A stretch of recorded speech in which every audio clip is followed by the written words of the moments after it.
सूचना के तौर पे की हैं।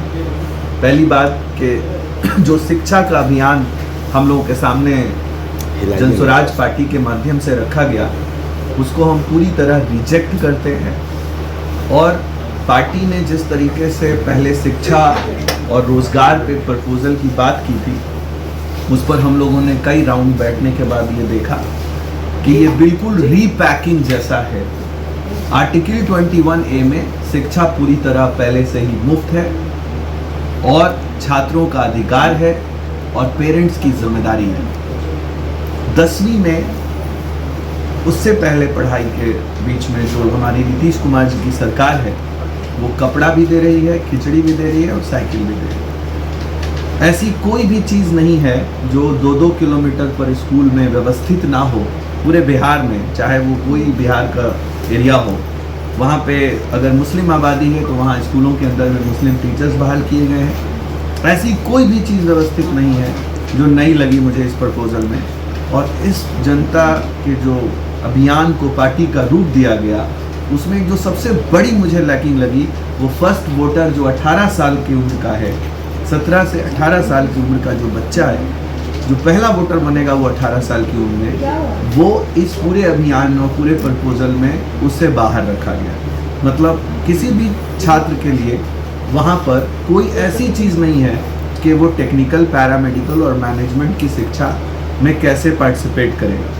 और मैं दावे के साथ कहता हूँ प्रेस को कि जब कोई बच्चा 10वीं पास होगा और रोज़गार में जाएगा तो वो मजदूर होगा, लेकिन अगर वो हायर एजुकेशन का हिस्सा बनेगा तो वो साहब होगा और पढ़ा लिखा शिक्षित व्यक्ति होगा और सरकार से सवाल पूछेगा। ऐसा तो नहीं है कि नई पार्टी जो बनने वाली है वो लोगों को सिर्फ 10वीं तक पढ़ा करके भारत में जो बिहार के 13% ग्रॉस इनरोलमेंट रेशियो है उसको पिछाड़ने का नया पॉलिसी लेकर आई है, मजदूर पैदा करने की एक पॉलिसी लेकर आई है। तो हमें हायर एजुकेशन पर सब्जेक्ट को नहीं रखना पार्टी के मैनिफेस्टो के अंदर में, ये साफ दर्शाता है कि पार्टी आने वाले कथनी और करनी के साथ नहीं काम करेगी। एक दूसरा पड़ाव, मुस्लिम लीडरशिप हाशिए पर। पहले भी और जनसुराज अभियान के अंदर मैंने मुनाजिर हसन साहब से, मैंने अशफाक रहमान साहब जो मेरे बड़े भाई की तरह हैं, मैंने आफाक साहब से, मंजर नसीम साहब से ये पूछा कि कल प्रदेश अध्यक्ष कौन होगा। उन्होंने बोला कि हमें नहीं पता। जब ऐसे लीडर्स के लीडरशिप को खामोश कर दिया गया और उनसे इतनी बड़ी बात छुपाई गई, तो इससे साफ जाहिर होता है।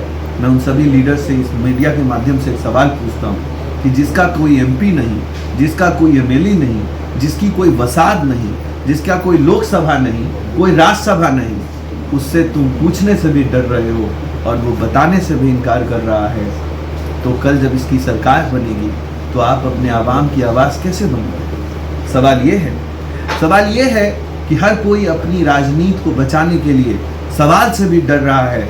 मैं यहाँ से दुआ करता हूँ, ऐ अल्लाह, ऐ ईश्वर, अगर तू मुझे सुन रहा है तो ऐसे लीडरशिप को कभी उन लोगों के बीच न लाने देना, कभी ताकतवर मत बनाना जो गूंगे और बहरे हैं। तीसरी लास्ट बात युवाओं के पलायन की। ऐसा कोई रोड मैप जब शिक्षा का ही नहीं है तो कभी भी पलायन को रोका नहीं जा सकता। और मैं प्रशांत किशोर जी से पूछता हूँ कि अपनी ज़िंदगी की आधी से ज़्यादा ज़िंदगी वो खुद पलायन करके ही डिज़ाइन करते हैं और कोई भी ऐसा निर्माण बिना पलायन के नहीं किया जा सकता। आप इसका उदाहरण देख लीजिए, हमारे प्रोफेट ने मक्का से मदीना पलायन किया, गौतम बुद्ध ने घर छोड़कर, गांव छोड़कर पलायन किया। हम ऐसे किसी निर्माण को कभी भी कंस्ट्रक्टिव नहीं कर सकते। और एक गालिब के पहले और बाद में कई बुजुर्गों ने ऐसे शेर के अंदाज में कहा है, और एक बड़े बुजुर्ग ने कहा है इसमें कि हो कैद मुकामी तो नतीजा है तबाही। मैं एक बात साफ कर देना चाहता हूँ कि पलायन से इनकार नहीं है, शिक्षा के बगैर पलायन से इनकार है, मजदूर वाले पलायन से इनकार है। अगर हम शिक्षित होकर पलायन करते हैं तो देश के निर्माण में हिस्सेदार हैं। भारत भी तो हमारा ही, बिहार भी तो भारत का ही हिस्सा है। तो हम डेवलपमेंट अगर कर रहे हैं तो पूरे भारत की डेवलपमेंट हो रही है। पलायन से इनकार नहीं है, शिक्षा के बगैर पलायन से इनकार है, मजदूर के लिए पलायन से इनकार है। तो ये सारी बातें आज हमने प्रेस के माध्यम से रखी हैं और एक प्रपोजल दिया है 38 जिला के किसी भी छात्र को, 19,000 छात्र को 38 जिला में 500 प्रति जिला टेक्निकल, पैरामेडिकल और मैनेजमेंट में 0 कॉस्ट पे पढ़ाने के लिए गोद लेने का कार्यक्रम चलाएंगे और 38 जिला से गोद लेने के लिए खुद हम जाएंगे 38 जिला और वहां से बच्चे को गोद लेकर उनको हायर एजुकेशन के लिए तैयार करेंगे। ये पहली मुहिम मैं अपने मिशन के तौर पे संकल्प मिशन के अंतर्गत चलाऊंगा।